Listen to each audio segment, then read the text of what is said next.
Guess who's back? And I told y'all we had to start up. We had to get on this side. So what I done was started. Y'all see me scratching up, cause ain't no paint on this. This is just a new piece and got a bunch of surface rust on it. So I ain't even using my electric sander right now. I'm just using this hand sander. I'm just scratching it up real good.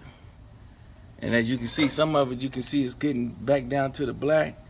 But this is metal, so I actually did go get some etching primer. I purchased a whole case of primer and they sent me the wrong primer. So this is what it actually looked like, self-etching primer.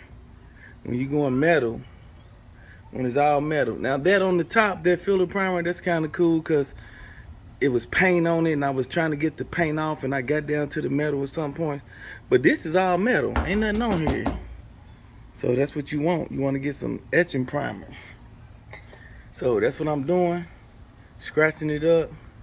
And I'm on priming, and won't no more of this rust looking stuff come back. I don't think. I'll be back. Y'all almost caught me. Yeah, I'm over here. I'm etching priming it. See, I got it scratched up real good. You got to scratch that metal up because the formula in the etching primer will bond to the metal.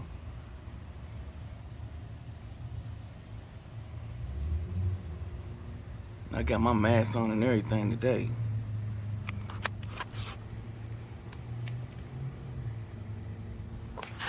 For sure.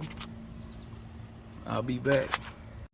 Yeah, I ain't no professional painter, but we got him. We ain't bleeding all on that side, and we ain't bleeding up here on top.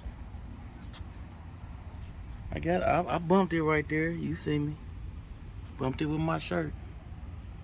But 2 coats is cool. We just trying to avoid all that rust.